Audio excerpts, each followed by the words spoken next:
All right, guys. Okay, we're recording. We're going to go ahead and start our presentation.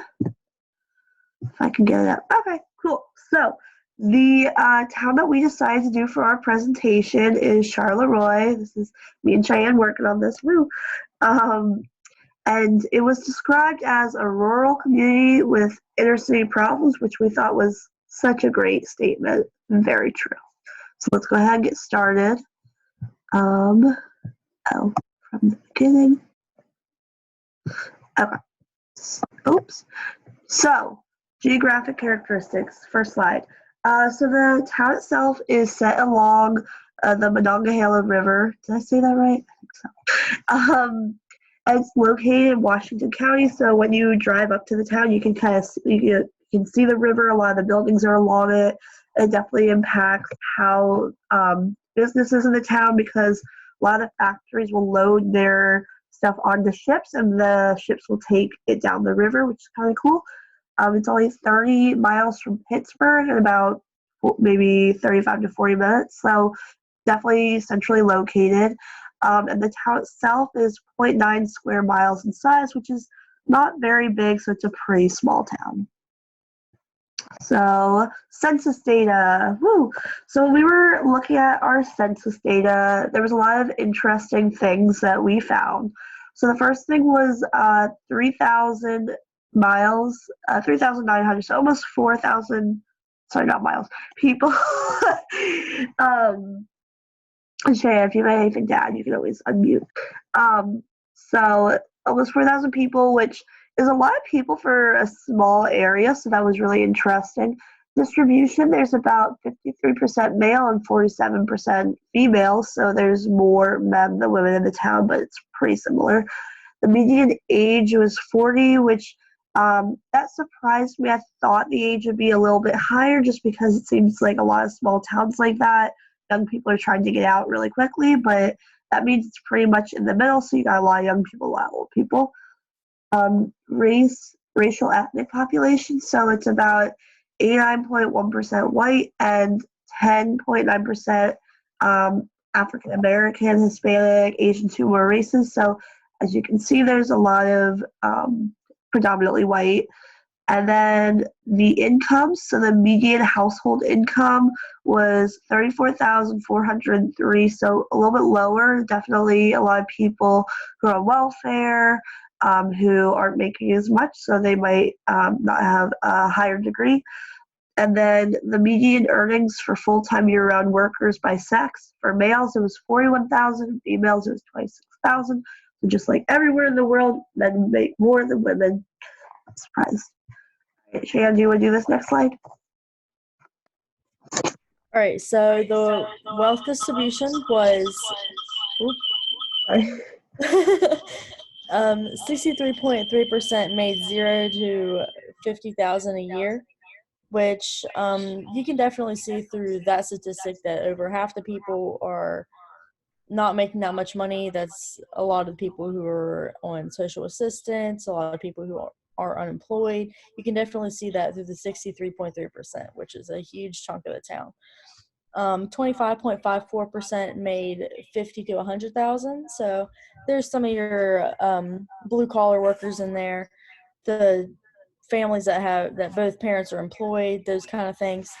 7.6% made 100 to 200,000, and 2.18% made 200,000. So it's pretty uneven distribution there. But the workforce, the most common job held by Charleroi residents was office and administrative support positions, with 236 people in that field, which I thought was interesting, especially with the factory work which is in the area. And the least common job, which I found in the area, is community and social service occupations, and there were only 22 people working in that field. So I definitely thought that was interesting, as that might be one of the reasons that the community is struggling so much. So something definitely that would be interesting to look into. The average people per household is 2.3. So most people either married or single family households, things like that. Single parent households, not single family, my bad. The marital status of the town was 33% married and 67% single, which I thought was pretty interesting, as it's not evenly distributed. There's a lot more people who aren't getting married in the town. So I thought that was pretty interesting. And the poverty level is 23.2% that live below the poverty line, with males aged 6 to 11 being the largest demographic to live in poverty, which is an interesting age group to be targeted the most.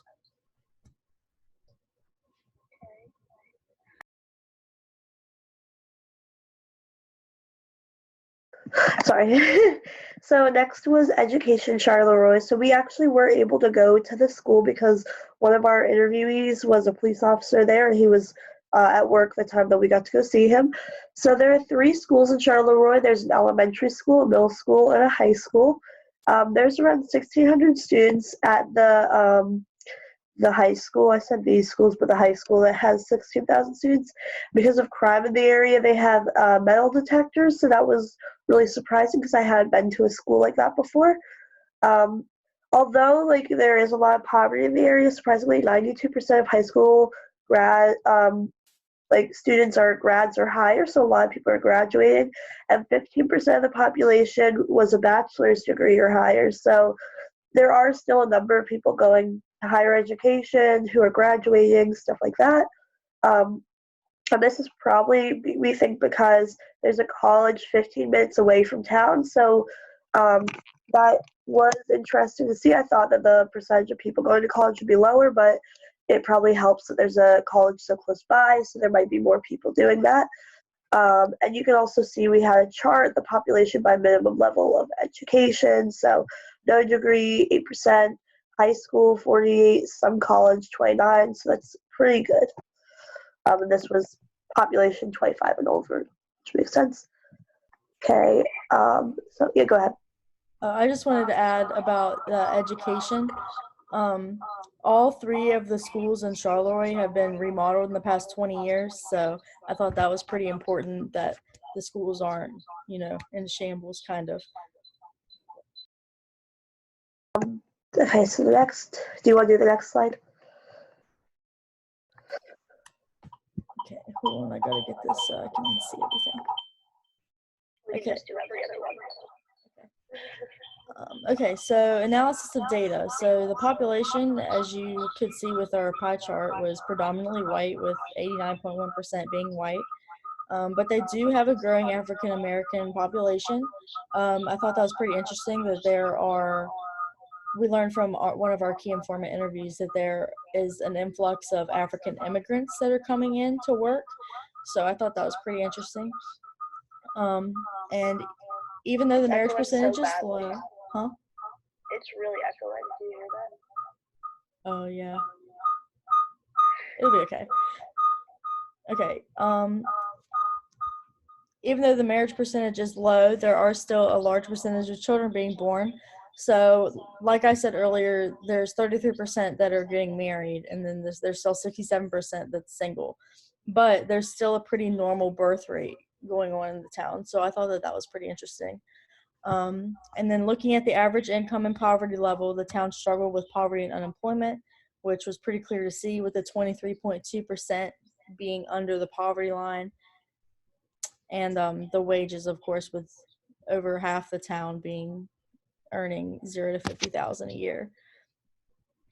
Despite the poverty, there's still a large percentage of children graduating high school and going to college. Yes, that was pretty cool that there's still 92% graduation rate, even though the town is struggling so much. Their kids are still finishing school, which is great. And then one last thing was the least common job in the area was the community and social services, which I mentioned earlier, which may be one of the reasons that the town is struggling so much. All right, so next is economic characteristics. So this was also really interesting. When we drove around, we definitely got to see the buildings, the sidewalks, the streets. A lot of things were kind of falling apart, so that definitely plays a part. But the poverty rate, like we said, is 23.2%, so a little bit higher. Unemployment of people who are age 16 and older, 53.6% are unemployed, while 46.4%, I did it again. 16 older, 53.6% are employed, while 46.4% are unemployed. So close to half, like a little under half of the town is unemployed, which is a really big deal. Again, this has to do with the fact that a lot of businesses have moved out of the area, which is my next point, that they've been in economic decline for a lot of years. Businesses have moved away. They used to have a lot more factories. They used to have a lot more jobs, but a lot of them moved away just because I think it's harder to get things into those areas. There's not a lot of major highways nearby, so it's a lot of back roads. Um, a large percentage of the population is on food stamps and unemployment because of this. So the average income, like we said before as well, is 32,705, which is a lot lower than you would expect. And most jobs are factory or industry based or food service. So those are kind of the jobs that are available. I know we saw some factories along the river when we were there. They had things like a water sewage plant. They have a toy factory, which is kind of cool. But driving around, we did see like sidewalks had a lot of cracks. There's a lot of potholes and roads, and they didn't look like they had been fixed recently. So that also has to do with like the political aspect. Who's in the town making these decisions? Is there enough money to go to projects like that? Okay. Okay, so social characteristics. So the median age was 39.1, so around 40, which we mentioned earlier was pretty interesting that because we thought the age would be older because like Emily said earlier, most of the time whenever you see towns like this, the younger population often moves away, they move out to more booming places like that. So that was pretty interesting that it's pretty much in the middle. The population is predominantly white, making up 89.1% of the population, like we said. And then the percent of African Americans was only 4.2%, with a small number of um, Asian, American Indian, Alaska Native families there as well. Um, and the town was once safe, and people didn't lock their doors, which we learned that in one of our key informant interviews. We'll talk about that later.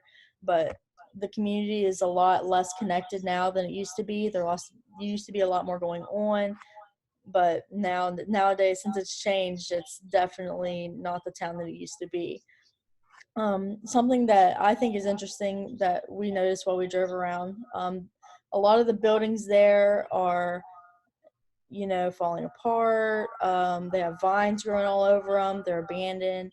So I thought that was pretty interesting. Just that the upkeep of the town isn't what it used to be. It's a small town.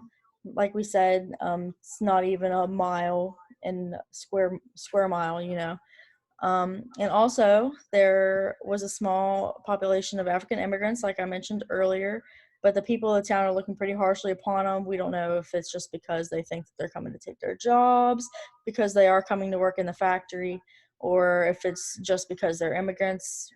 We don't know.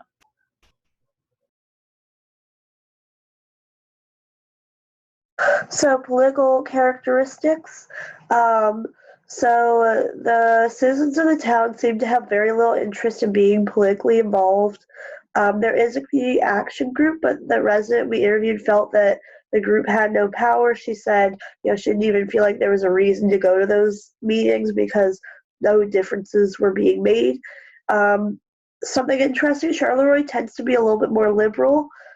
However, in the last election, 60% of the county voted Republican, while 35.5% voted Democrat. So that wasn't that surprising. I know a lot of small towns that had voted Democrat for years and years voted Republican in the last election just because they really were worried about like finding jobs, and I guess Trump was promising a lot of jobs. So that was one thing that was interesting in the last election.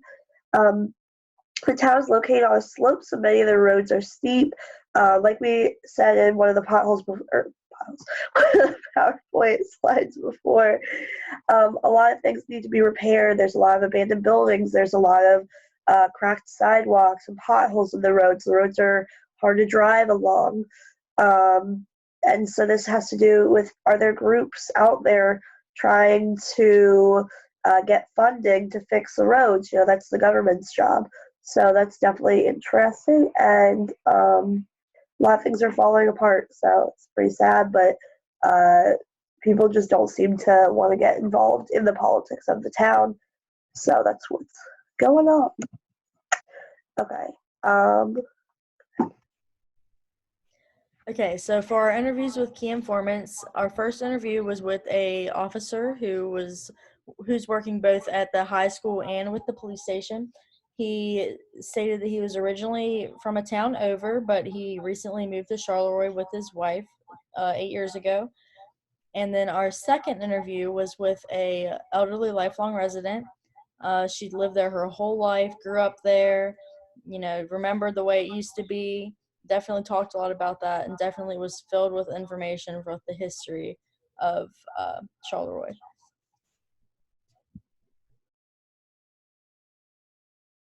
Oh, sorry. So the first person we interviewed was the police officer at Charleroi High School. That was a really interesting one. So the first thing we talked about was like the issues in the community. He said that the community struggles with drug use and crime connected to the drug use. That's really one of the biggest problems the town faces. A lot of other things like the businesses have moved out, so unemployment is down, as we've talked about before. There was a lot of child neglect, and that's why the school usually steps in and provides meals on weekends, because they just know that there's a lot of students who are not getting food at home, or they don't have access to that type of stuff. Um, there was also a few organizations, but they lack the proper funding to deal with the problems, and they don't have enough people working for them, which is, again, we looked at why social services was the smallest employment. It's just because they don't have enough people. And there's also a lack of jobs, like I said, in businesses in the area, so people are not able to get out of the poverty they're in. The next was resources in the community. So although they're struggling, there still are a lot of good resources. So there are many organizations in town trying to help. Like I said, the school is the biggest supporting factor in the community. The teachers really care about their students. They're trying to help them to be hopeful and have aspirations in life. They do things like food drives. They'll do after school activities with the students. They'll buy supplies, stuff like that. There's also the Mon Valley Alliance, which tries to flip abandoned properties so that they can kind of boost the town. They also do a lot of other community outreach to help people in the community. And then there's a number of recovery and addiction resources. So there's like a Suboxone clinic. There's the Serenity House, which our second interviewee actually started, or the Serenity Club. So there are recovery services because there's such a huge drug problem. And then what can be done to help? Again, the drugs are the biggest issue in the town. The officer that we talked to said that what really needs to happen is you can't just go after the people selling the drugs. You really have to try to stop the demand. So you have to help people who are dealing with drug abuse, because if there isn't a demand for drugs, then there won't be people selling them. And so the other thing is the area needs businesses. Some businesses have moved into the area to try and create jobs, and they're trying to make a difference, but they need more. And the organizations that are in the area need help with funding, and they need more people to work with them.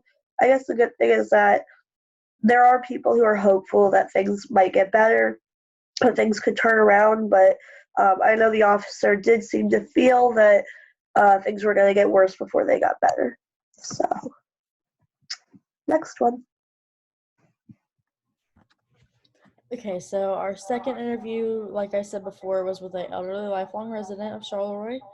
And she talked a lot about the history of Charleroi and the political action in Charleroi, because she knew a lot about those two topics. So we try to focus a lot on that with her. So how Charleroi has changed. And she said when she was growing up, you could leave your windows open, your doors unlocked, you could walk down the street, not have to worry about anything. You'd know everybody, that kind of thing. But she definitely said that the town has gone downhill since. Family used to be number one in the community, and now she says it's like a struggle to stay in contact with family members, things like that. There used to be things for your kids to do, like celebrations, carnivals, that kind of thing in the community. But nowadays, it's only once or twice a year that the community actually gets together, which I'll talk about in a couple minutes. Political and community activity. Like we said before, there is a community action group that meets, but in our interview, actually used to attend these meetings, but she actually stopped attending because she didn't feel like she was making a difference being there. She said that group has a lot of power, and those are really the only people who have the power in the town. All the other common people seem to feel like there's not anything they can do. Their opinion doesn't matter, that kind of thing. But another thing which was kind of cool, like Emily just mentioned, was that this interviewee actually helped start the Serenity Club, which was pretty cool. So I thought that was interesting to add. Some of the positives in the community, there's easy access to healthcare. There's a hospital 15 minutes up the road. There's recovery clinics around town, that kind of thing. There's transportation. There's a bus route that goes right through Charleroi. There's Uber services, that kind of thing. And also another thing, since the town is only 0.9 square miles, you can easily walk anywhere that you would need to go. Also, there's a college, like Emily said earlier, it's only 15 minutes away. And then Pittsburgh is only 35, 40 minutes away. There's a bus that can take you to Pittsburgh if you need to go. You can come back through the bus, that kind of thing. And also there are organizations that help the addicts, like there's AA, NA, Serenity Club, that kind of thing. And then for Christmas and the 4th of July are the two holidays that I remember her mentioning are the biggest holidays in Charleroi because the community does come together for celebration.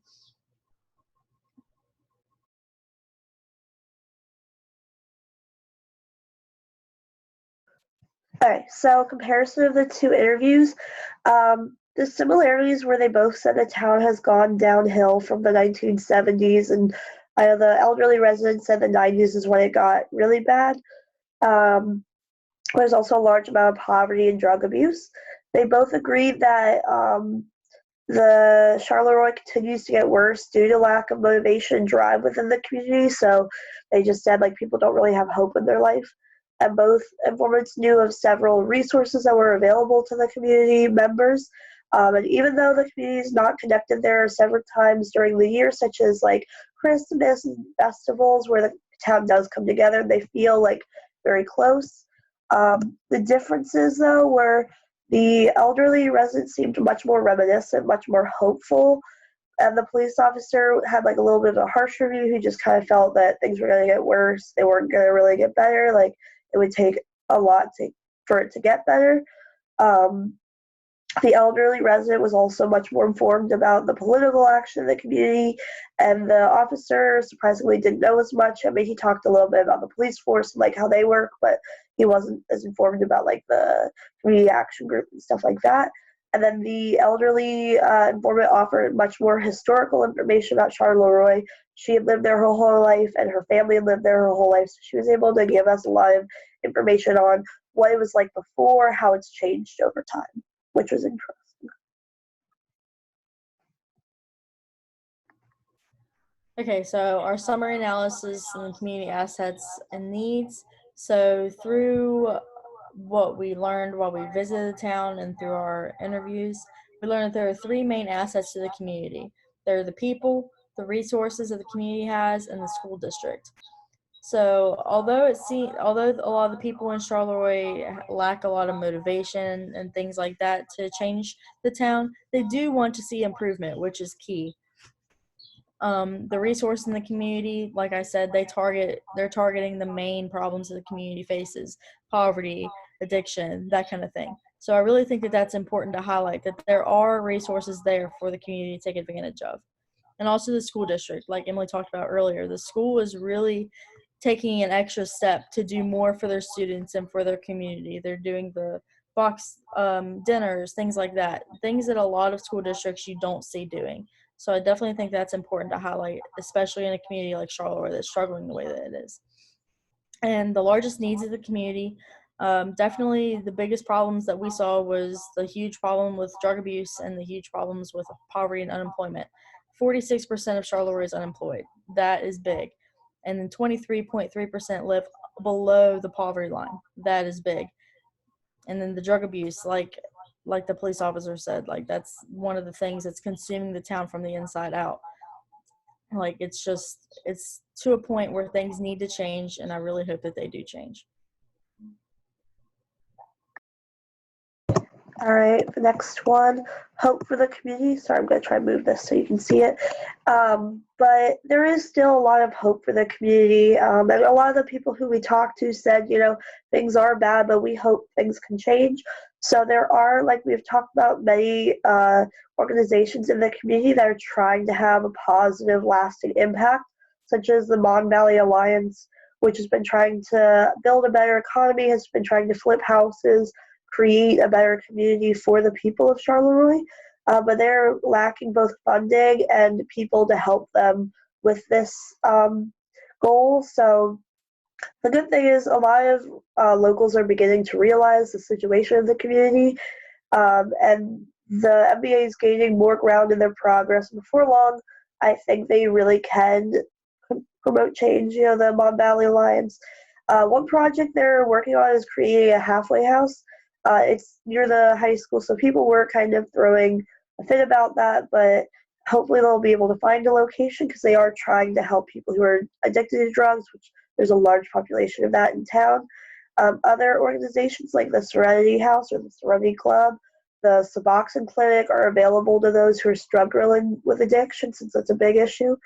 I think the most important thing is people reaching out. Like, for example, if you see this PowerPoint and you realize, like, hey, I can donate or I can help this community, like, please reach out, because what they really need is just helping hands. They need people to decide to go into that community and make a difference. And the same with a lot of communities in that area. I think the cop might be right, things will get worse before they get better, but at least there's a good population of people knowing that things need to change and trying to make a difference. So the last slide is just our photo map. I had things like fire station, library, the Suboxone Clinic, the recovery agency, Mon Valley Alliance, so all that type of stuff if you want to go and check out the link right there. But I think that's about it. Cheyenne, do you have anything else to add? Cheyenne, do you have anything else to add? Sorry, I had a little coughing fit there. But no, I really don't have anything else to add. Okay. Well, it was a great community, and we had a lot of fun getting to go there, meet people, and check it all out, right? For sure. All right. Well, I think that is about it. So, bye, everyone. Hope everyone's being safe during this quarantine. Good luck with the rest of the semester, and bye. I can go.